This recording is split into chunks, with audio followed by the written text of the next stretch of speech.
रत्नागिरी जिल्हा परिषद आणि रत्नागिरी जिल्ह्यातल्या सगळ्या पंचायत समिती याच्यामध्ये 100% यश हे शिवसेना आणि महायुतीला मिळालेलं आहे।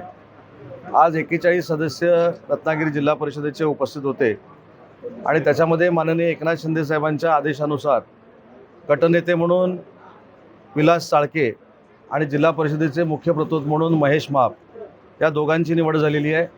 तसेच पंचायत समितीचे गटनेते आणि मुख्य प्रतोद यांच्या देखील निवडी झालेल्या आहेत। या निवडी 6 वर्षासाठी असतील। जिल्हा परिषद अध्यक्ष असतील, उपाध्यक्ष असतील, पंचायत समितीचे सभापती आणि उपसभापती यांच्या निवड नंतर एकनाथ शिंदे साहेब करतील, पण त्यांचा कालावधी देखील 6 वर्षच असणार आहे। नाही, नावं आता तरी कुठं कोणाला माहिती होती? नावं आज सकाळी फायनल झाली, साहेबांनी पाठवली, आम्ही जाहीर केली। तसं अध्यक्षांचं आणि उपाध्यक्षांचं नाव देखील आणि सभापतींचं नाव हे त्या दिवशी सकाळी स्वतः एकनाथ शिंदे साहेब पाठवतील तर त्याच्यानंतर जाहीर होईल। परंतु ह्या नावासाठी निवडून आलेले पदाधिकारी हे कोणाचं नाव असणार आहे, काय असणार आहे, याच्यामध्ये उत्सुकता नक्की असेल, पण कोणीही शिष्टमंडळ घेऊन साहेबांकडे पण गेलेलं नाही, आमच्याकडे आलेलं नाही। त्याच्यामुळे शिवसेना पक्षाच्या मुख्य नेत्यांचा, पक्षप्रमुखांचा जो आदेश होईल तो सगळ्या सदस्यांना मान्य राहील। आपण आता आपले मनोगत व्यक्त करताना काही कडक सूचना दिलेल्या आहेत, त्यामागची नेमकी आपली भावना काय? नाही, कडक सूचना दिलेल्या नाहीत। मी माझी भावना व्यक्त केलेली आहे। या सूचना नाहीत किंवा आदेश नाही। पंचायत समितीचे गटनेते, मुख्य प्रतोद आणि जिल्हा परिषदेचे गटनेते आणि मुख्य प्रतोद यांनी शिवसेना पक्ष हा सभागृहामध्ये विधायकदृष्ट्या, विकासात्मकदृष्ट्या कसा आपण पुढे नेऊ शकतो याचा विचार केला पाहिजे। नियमाला धरून कामकाज असलं पाहिजे। त्याच्यामुळं विधिमंडळामध्ये ज्या गोष्टी आम्ही करतो त्याचं प्रतिबिंब या स्थानिक स्वराज्य संस्थांमध्ये असावं, यासाठी हा निर्णय माननीय एकनाथ शिंदे साहेबांनी घेतलेला आहे।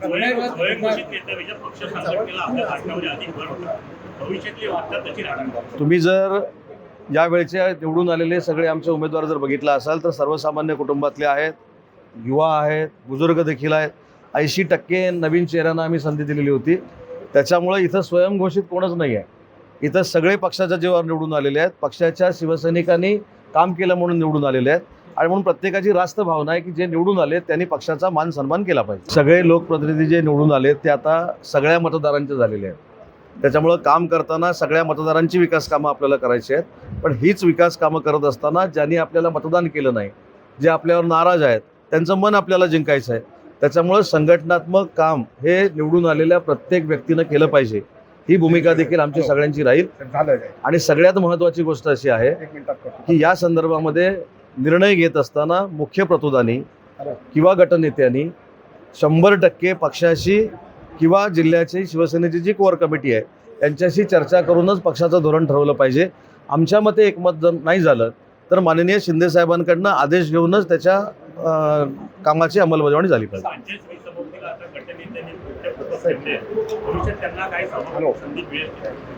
नाही, गटनेत्याला सभापती का मिळणार नाही किंवा प्रतोद असेल त्याला सभापती का मिळणार नाही? बघा, सभापती कोणी होऊ शकतो, पण कुणीही गुडघ्याला बाशिंग बांधू नये। शेवटी ही सर्वसामान्यांची संघटना आहे, लोकांमध्ये मिसळलेली संघटना आहे। त्याच्यामुळं वशिलेबाजीपेक्षा जे काम करतात, ज्यांनी चांगलं काम केलेलं आहे, म्हणजे सगळ्यांनीच चांगलं काम केलं आहे। मला निवडून देत असताना असेल, भैयांना निवडून देत असताना असेल किंवा योगेश दादांना निवडून देत असताना याच सगळ्यांनी प्रचार केलेला आहे, याच सगळ्यांनी पत्रक वाटलेलं आहे। त्याच्यामुळे त्यांच्यावर अन्याय होणार नाही ही सगळी जबाबदारी आम्ही घेऊ। प्रत्येकाला पद मिळणार आहे। कुठेही मला असं वाटतं की लॉबिंग करण्याची आवश्यकता आहे किंवा अन्य काही करण्याची आवश्यकता आहे असं मला वाटत नाही। शिंदेसाहेब योग्य तो निर्णय घेतील। नाही, आता शिवसेनेची बैठक आहे, मित्रपक्षांबरोबर बोलू काय करायचं ते।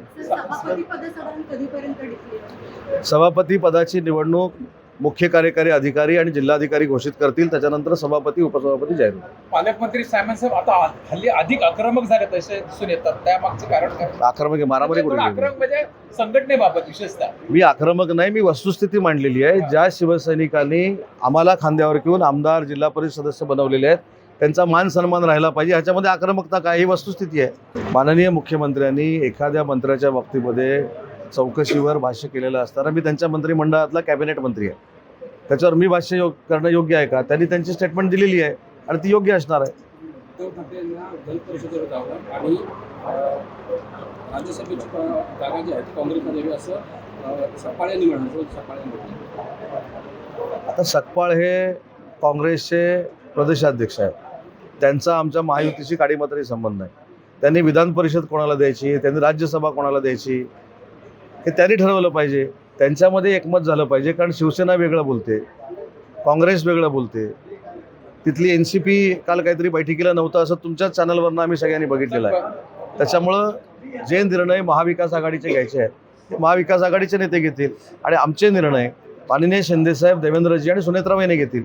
अजितदादांच्या अपघाताबाबत ठाकूरमात्र उत्तर नको असं रोहित पवार यांनी म्हटलं, तर महात्मा असं रोहित पवार यांनी म्हटलं. आणि रोहित पवारांवर त्यांच्याकडे जी काय माहिती आहे त्यांनी ती सेंट्रल गव्हर्नमेंटला द्यावी, राज्य शासनाकडे द्यावी. अजितदादांच्या मृत्यूच्या बाबत किंवा अपघाताच्या बाबतीमध्ये मुख्यमंत्र्यांनी स्पष्ट याची सखोल चौकशी झाली पाहिजे असं म्हटलेलं आहे. आमचे पक्षप्रमुख एकनाथ शिंदेसाहेबांनी देखील त्याची सखोल चौकशी झाली पाहिजे अशा पद्धतीची आमची भूमिका आहे. तीच रोहित पवारांची भूमिका आहे. त्याच्यामुळे रोहित पवारांची कदाचित प्रेस कॉन्फरन्स घेऊन भूमिका असेल. त्यांनी ऑलरेडी जाहीर केलेलं आहे. शक्तीपीठाच्या विरोधात कोल्हापूरमध्ये आज आंदोलन झालेलं आहे. मोठ्या प्रमाणात कोल्हापूरचे जे आहे ते आंदोलनामध्ये उतरलेले आहे. शक्तीपीठ हा महामार्ग अतिशय गेम चेंजर महामार्ग आहे. जी आपली आध्यात्मिक शक्तीपीठ आहेत ही ज्या मार्गावर आहे तो हा शक्तीपीठ मार्ग आहे. म्हणून त्याला शक्तीपीठ मार्ग असं नाव दिलं आहे. शेतकऱ्यांना विश्वासात घेऊनच आम्ही शक्तीपीठ मार्ग करू. शेतकऱ्यांवर दबाव आणून किंवा शेतकऱ्यांच्या विरोधात जाऊन असं कुठचंही काम महायुतीचं सरकार करणार नाही. हीच भूमिका मुख्यमंत्री आणि ज्या खात्याचे मंत्री स्वतः एकनाथ शिंदे साहेब MSRDCचे आहेत त्या दोघांची भूमिका आहे. इतिहासातलं पहिला अर्थसंकल्प परिषदेला पवारांची राष्ट्रवादी कोकणामध्ये शिवसेनेने आपलं वर्चस्व दाखवलंय. भविष्यातील हा मतदारसंघाचा दावा आपला सेनेचा असेल. शिवसेनेचे तसं बघायला गेलं तर जिल्हा परिषद सदस्य, नगरपालिकेचे सदस्य, सभापती आणि नगराध्यक्ष हे बाकीच्या पक्षांपेक्षा जास्त आहेत. त्याच्यामुळे स्वाभाविक याचा निर्णय माननीय एकनाथ शिंदेसाहेब घेतील. तर इतिहासातलं पहिला अर्थसंकल्पीय अधिवेशन असं आहे की विरोधी पक्ष विधानसभेत नाही आणि विधान परिषदेमध्ये कसं पाहतात? जनतेनं जर जागाच कमी निवडून दिलेल्या आहेत, जनतेनं आशीर्वाद जर आम्हाला 235 आमदारांना दिलेला आहे आणि इतर आमदार देखील आमच्यासोबत आहेत, तर कमी आमदारांना विरोधी पक्षपद द्यायचं की न द्यायचं याचा निर्णय विधानसभेचे अध्यक्ष आणि विधान परिषदेचे सभापती घेतील. सभागृहात विरोधी पक्षपद नसले हे कितपत योग्य आहे लोकशाहीमध्ये? नाही, विरोधी पक्षपद नसलं म्हणून काय शहराचा विकास थांबत नाही, ग्रामीण भागाचा विकास थांबत नाही. आता बघा ना, राहुलजी गांधींकडे विरोधी पक्ष नेतापद आहे, पण त्यांनी काय कर्तृत्व करून दाखवलं? जिथं ऑल ओव्हर वर्ल्डची AIची कॉन्फरन्स होती तिथं आपल्या कार्यकर्त्यांना आंदोलन करायला लावलं. त्याच्यामुळे विरोधी पक्ष नेतेपद असून सुद्धा देशाची जर मानहानी होत असेल तशी राज्याची होणार असेल तर ते विरोधी पक्ष नेतेपद कशाला असायला पाहिजे? आम्ही विकास करतोय. आता हे विधान परिषद, विधानसभा केंद्राचं चाललंय, बघू ना काय करायचं ते. पवारांची राष्ट्रवादी जिल्ह्याला काय प्रतिक्रिया? अर्थसंकल्पीय अधिवेशनामध्ये रत्नागिरी जिल्ह्याला नक्की भरभरून मिळेल. आमचा DPCचा आराखडा आहे तो देखील माननीय देवेंद्रजी फडणवीस साहेब वाढवून देतील ही आम्हाला पूर्ण खात्री आहे. मौर्याच्या पत्रकार परिषदेमध्ये पवारांची राष्ट्रवादी कुठेतरी गैरहजर असल्याचं पाहायला मिळालं. सकपाळांना विचारलं पाहिजे का ते, मी कसं उत्तर देऊ? तर कातळ शिल्पाच्या संशोधनासाठी वर्ल्ड हेरिटेज टेस्ट हा 2026 ते 29 पर्यंत कार्यरत राहणार आहे. त्याची शाखा मुंबई आणि रत्नागिरीमध्ये देखील असणार आहे. आपण कोकणची संस्कृती देशविचार नेण्यासाठी खूप मोठे प्रयत्नशील असतात. काय सांगाल आपल्या भावना? आपलं एक लक्षात आलं असेल, काही लोक राजकारणासाठी विरोधात जातात.